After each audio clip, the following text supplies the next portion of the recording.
Yo soy Lucas y voy a hablar de la origen de la ciudad de Santiago del Chile. Santiago foi fundada por el conquistador espanhol Pedro de Valdivia el 12 de febrero de 1541, com o nome de Santiago de Nueva Extremadura, em honor ao apóstolo Santiago, patrão de Espanha. A cerimônia de fundação se levou a cabo em el Cerro de Huelen, rebatizado por Valdivia como Cerro de Santa Lúcia. Assim, Pedro Valdivia iniciou a conquista de Chile. Esta região foi elegida por seu clima moderado e por estar a orilhas do rio Mapocho, e que era muito importante para a navegação e para o transporte de mercadorias.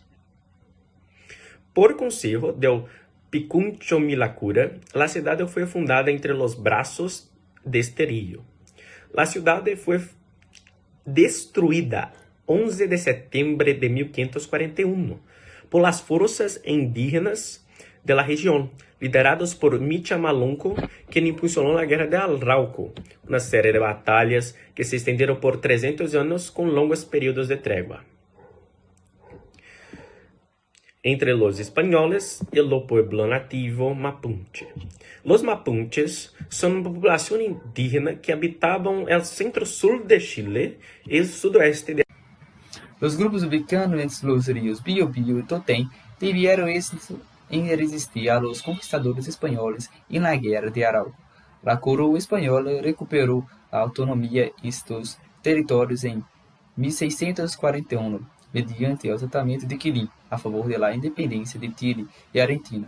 Estes territórios foram invadidos por destacamentos militares republicanos, deixando a la população mapuche confinada à redução em Chile e reservas indígenas em Argentina. E hoje em dia tem um movimento mapuche que luta contra a recuperação em seu território ancestral, através de cambios constitucionais em los lineamientos indígenas e o relacionamento por estados de suas especificidades constitucionais. Santiago não hace parte do território ancestral, pero la guerra e los pueblos mapuches han influenciado sua formação e hacen parte de sua origem. La historia de Santiago se remonta a los primeros habitantes de la cuenca del río Mapocho, aproximadamente en el 10º milenio a.C. Sin embargo, recién en el siglo XV, con la conquista de la región por el Imperio Incaico, existieron las primeras comunidades en la zona.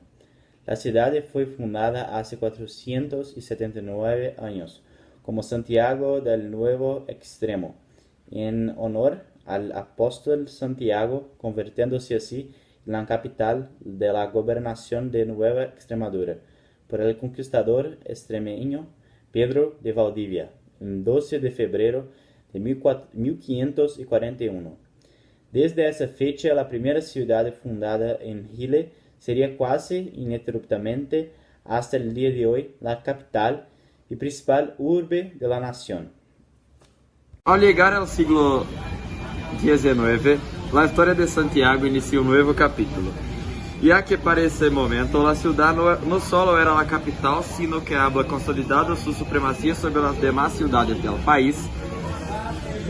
El 18 de setembro de 1810 se proclamou aí a primeira Junta Nacional de Governo, com o que dio início ao processo de independência do país, aunque a independência não foi definitiva, sino hasta 1818, as batalhas que se libraram desbataram sobre todo o território do sul do Chile, pero não afetaram a capital.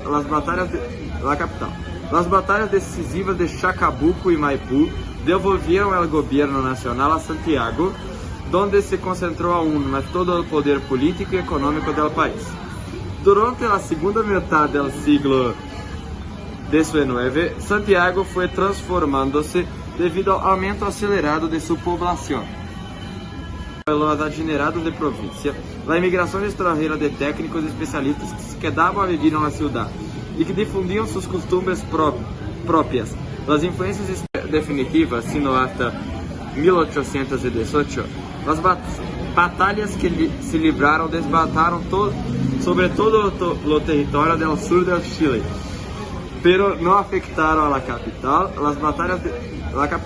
Las batallas decisivas de Chacabuco y Maipú devolvieron el gobierno nacional a Santiago, donde se concentró aún más todo el poder político y económico del país. Durante la segunda mitad del siglo XIX, Santiago fue transformándose debido al aumento acelerado de su población. Você vai contar essa parte agora. Devido ao aumento acelerado de sua poblação. La migración a la capital y los adinerados de provincia, la inmigración extranjera de técnicos y especialistas que se quedaban a vivir en la ciudad y que difundían sus costumbres propias, las influencias externas a través de los viajes que con frecuencia las familias santiaguinas realizaban en Europa, entre otros factores, contribuyeron a la modernización de la ciudad. Por otro lado, la apertura y liberación del comercio y el establecimiento de un nuevo sistema bancario contribuyeron al remozamiento del país y su capital, ya que se incrementó el gasto público en infraestructuras, al igual que el gasto privado. Un evento histórico no es necesariamente aquello que ocurrió hace muchos años, y sí aquel que, mismo tendo ocurrido hace poco tiempo, ha hecho una gran diferencia para la historia de la población y del lugar o país. En octubre de 2020, las ciudades chilenas, principalmente Santiago, fueron inundadas por manifestaciones que resultaron en un gran cambio de la cultura chilena. Las manifestaciones empezaron el 18 de octubre de 2019 con estudiantes quejándose de la alta tarifa de metro. La movilización también generó una gran preocupación contra el modelo que se sigue en Chile por los 30 años de democracia, un modelo de grandes monopolios que distribuyen y venden servicios básicos como agua, luz, gas, educación, salud y seguridad. La Plaza Italia fue el epicentro de las manifestaciones durante todo el año, haciendo ondear banderas, saltando y gritando a favor de una movilización social para llevar a cabo reformas sociales profundas. Todas las manifestaciones se relacionarán con la votación de un plebiscito que iría definir la alteración de la Constitución de Augusto Pinochet en 25 de octubre de 2020. Según el presidente chileno Sebastián Piñera, la nueva constitución debe ser un signo de unidad para el futuro. Hasta ahora, la constitución nos ha dividido. A partir de hoy, todos debemos colaborar para que la nueva constitución sea un gran hito de unidad, de estabilidad para el futuro. En el día decisivo para la población, 78% de los chilenos decidieron cambiar la Constitución. Y ahora, a partir de 2021, mujeres y hombres participaron igualitariamente en la política y la nueva Constitución fortalece el respeto a los derechos de libertad y opinión.